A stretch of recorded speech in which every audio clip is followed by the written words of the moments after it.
Okay, for the practical research 2, we have proceed to chapter 3. So, you're done with chapter 1 and 2, hopefully. So, before this October ends, at dahil magmi-midterm exam na kayo, all you need to do is to submit your complete chapters 1 to 3. Okay? So, for today, I'm going to discuss the research methodology, which is the chapter 3. So, ano po ba yon? Actually, madali lang to. All you need to do is to think very carefully sa inyong magiging design ng inyong paper, ng inyong study. Kasi ito yung most important sa lahat is yung anong methodology yung inyong gagamitin. So this chapter includes 6 sections in the following order. First is the research design, local of the study, population of sampling, data gathering procedure, instrumentation, and statistical treatment. So it focuses on the description and explanation of the study. This was done to ensure the reliability of the data collected and to ensure that specific procedure has been followed in data collection. So the researchers show the procedure on how they will conduct their study. Also, it will reveal how the researchers treat the gathered data on a specific manner. So itong binasa ko is pwede nyo siyang i-include for your introduction sa inyong chapter 3. Para, kumaga, ito yung pinaka-introduction nyo na ito yung nilalaman ng inyong chapter 3. Okay? So, ito yung kanyang pagkakasunod-sunod. First, you need to have research design, local of the study, population of the study, data gathering procedure, instrumentation, and statistical treatment of data. So, itong 6 na to, kailangan ko itong makita sa inyong research methodology, yung inyong chapter 3. So, kapag may kulang dyan, so hindi po pwede yon. Kasi, ito yung content ng chapter 3 na dapat meron kayo. At dapat masagutan nyo siya, mabigyan nyo siya kung ano ba yung inyong mga tools and instrumentation na gagamitin.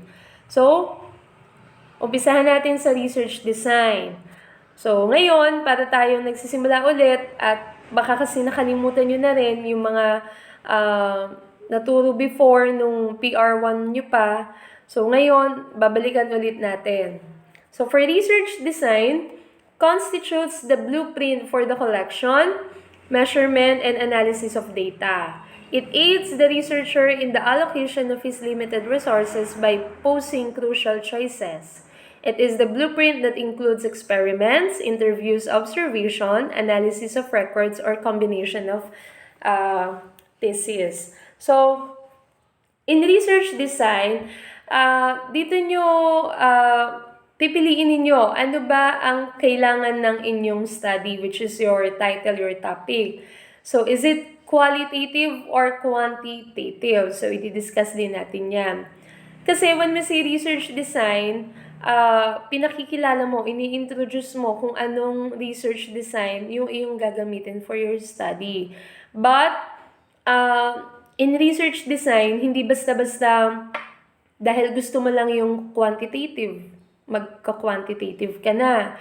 Hindi dahil gusto mo yung magka-qualitative ka na. So, dito is tinitingnan natin yung kapasidad ng ating study dun sa ating magiging respondents, which is yung mga tao na magbibigay ng infos at makakatulong dun sa ating data.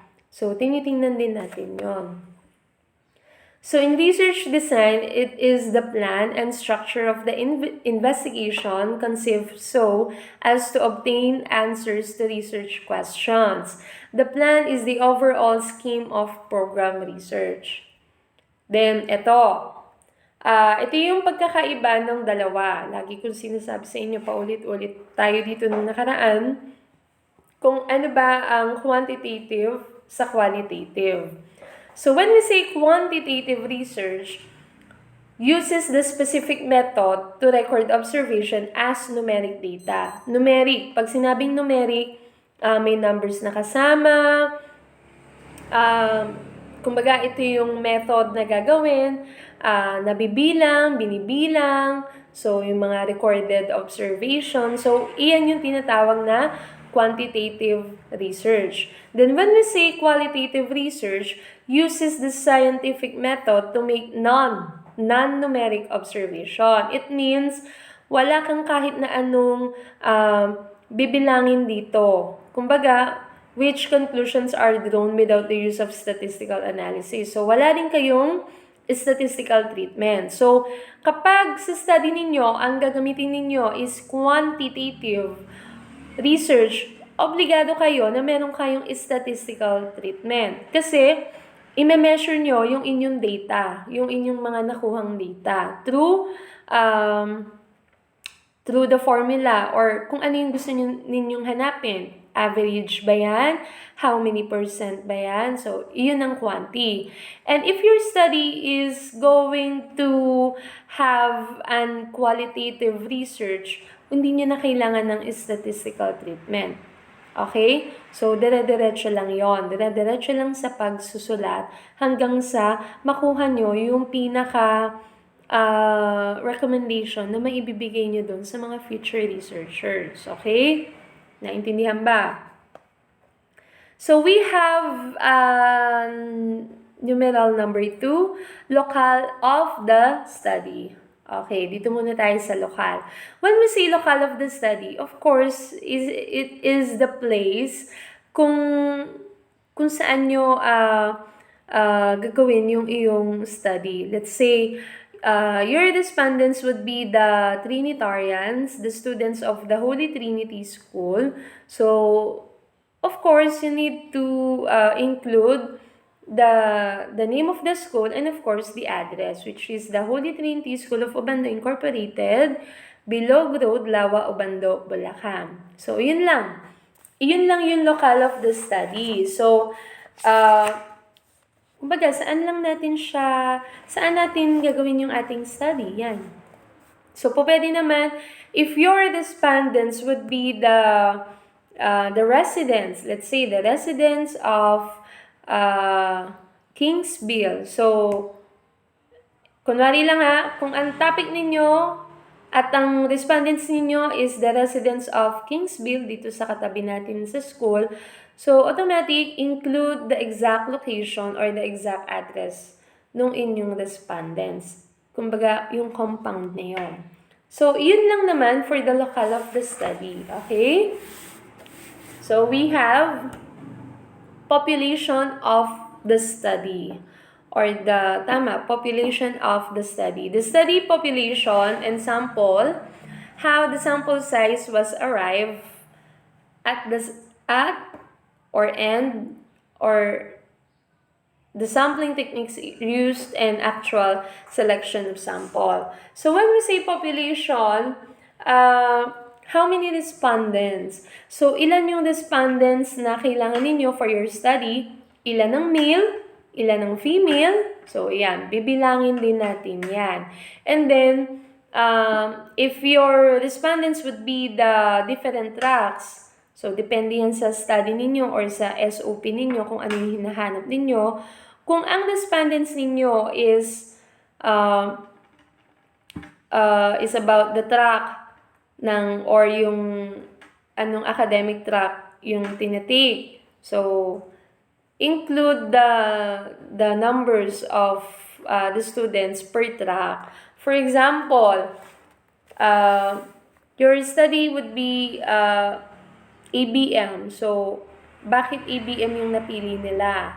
So, paano po ang population doon? So, if your respondents would be the senior high school, so, automatic, how many ABM students meron ang grade 11? And then, how many students ng grade 12 meron naman ang ABM? So, dito, nakasalaysay lahat.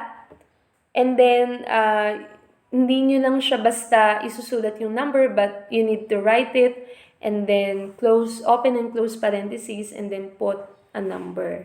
So, yun lang naman yung for the population of the study. Actually, napakadaling gawin ng chapter 3 kasi kung may plan na kayo at nasimulan nyo na, of course, yun yung chapters 1 hanggang chapter 2, madali na sa inyo yung chapter 3 ninyo kasi you have your plan. So, yun lang naman yung population, how many respondents ang gagamitin mo. And then you have to include some citations. So, pwede kayong mag-include ng mga citations na according to ganyan, that the population of sampling is very significant to ganyan-ganyan. So, you can insert some citations for your paper. Okay?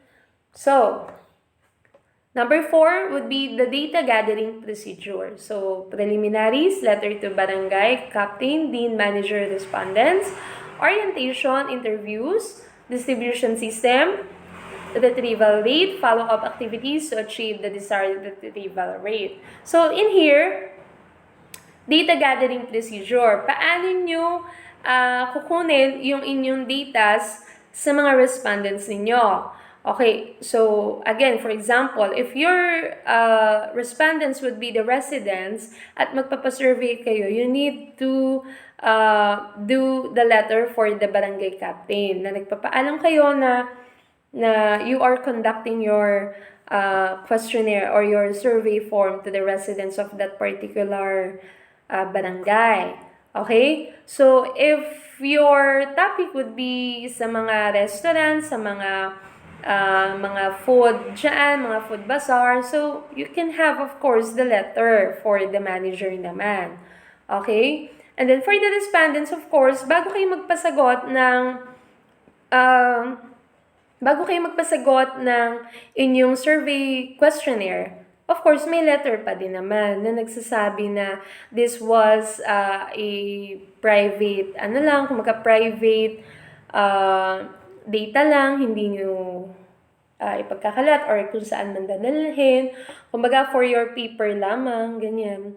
So, kung interview naman, of course, may letter pa din naman na kailangan gawin.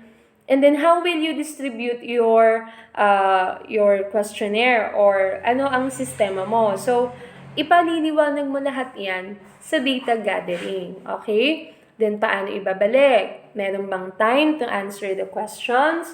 So, iba-iba yan. Then, ayan. So, after nyo mag-gather yung data ninyo, so the results were tabulated, tallied, and presented in the table and graphs for further analysis and interpretation. And also, sino ang nag-administer ng questionnaire? So, the researcher administer the data procedure or the survey questionnaire. So, ganun lang siya. Ipaliliwanag nyo kung paano nyo or anong procedure ang ginawa ninyo. So, para lang kayong gumagawa ng essay dito. Okay? So, yun yung data gathering procedure. Then, number 5 would be the instrumentation. So, the construction of your instrument, the parts, sections of your instruments, the validity and reliability of the instrument, evaluation, and scoring. So, when we say instrumentation, anong instrumentation ang gagawin mo? Ikaw ba ay merong questionnaire na ipamimigay for your respondents? And then, so, how many items? Yun ang mahalaga. Ilang items ba yung iyong pasasagutan? At anong type of exam ba yan? Or anong type of questions ba yan? Is it check or cross? True or false? Is it answering mga short answer? Check the box? Something like that. So, yun yung instrumentation. So, ano yung mga kakailanganin mo? Ano yung mga gagawin mo for your study? Anong instrumentation? Is it valid and reliable? So, again, you can insert some citations for, hindi siya for yung para humaba yung inyong paper, kundi to support your data sa inyong study. Okay? So, at least para talaga valid and reliable, then nagre-research talaga kayo kasi meron kayong mga citations na ini-include sa inyong study. So, napakahalaga nun. Kasi napag-aralan na nila before and then ikaw ngayon yung kumbaga nag-a-update or nag-a-upgrade nung study na yun ngayon. Okay? So, lastly, ayan, this is additional lamang for questionnaires. So, the most commonly used tools to generate data. So, sometimes it is called survey form. It refers to pencil and paper data gathering method by letting the subject or respondents complete the questionnaire before the researcher can be mailed. Ayan. So, last, for the statistical treatment of data, indicate the statistical tools of the study. Identify which part of the research problem will make use of the specified statistical tool. So, for statistical treatment, ano ba yung hinahanap nyo? Gusto nyo bang malaman? Depende sa topic ha. If your topic would be the most reason, so gusto mong malaman is yung most reason. So, pwede ka mag-add ng average, yan. So, alam ko, itatakil naman sa inyo ito ni Teacher Danica pagdating ng second sem. Kataon, magagawa niyo pa siya. So, indicate the statistical tools of the study. So, pwede nyo hanapin yung mean, yung frequency, and then number ng inyong respondents. So, ilan yung sumagot ng ganito. Out of, if your respondents would be 50, ilan yung sumagot sa number 1 na ito ang sagot. Let's say 10. Yung second one na sumagot is 3. So, i-average nyo yan. And then the total, of course, dapat 50 ng 50. Okay? If your respondents is 50, so dapat magtatali siya sa 50. So, ayan. Iyan lang. Iyan. May additional pa pala. So, for data, our collection of numbers, quantities, facts, or record used as basis for drawing conclusions or making inferences are what the research is searching for and which are subjected to analysis using statistical procedures and interpretation. So that inferences, principles of generalizations are drawn. So for the sources of data, we have two. First is the primary, and then the second, of course, is the secondary data. For primary data are those gathered from primary sources or individual person, organized group or organizations such as associations, fraternities, schools, communities, and etc. Established practices such as marriage, religious rights, legal system, and economic system. So, yun yung tinatawag na primary data. Then, for the secondary data are those gathered from the secondary sources. So, books, including dictionaries, encyclopedia, almanacs, etc. So, articles published in professional journals, magazines, newspaper, and other publications. So, unpublished theses and dissertations and other studies, monographs, manuscripts, all other second-hand sources. So, in primary, of course, you need personal talks ang ginagawa ng primary. Kumbaga, direct ka sa kanila. So, when we say secondary, of course, ito na yung mga support details natin for our study. Na pwede natin pagkuhanan, books, so different sources yan. So, but for now, I think yung inyong sources is hindi naman kayo makakalabas, makakapunta from different libraries na meron tayo. But you can search in internet.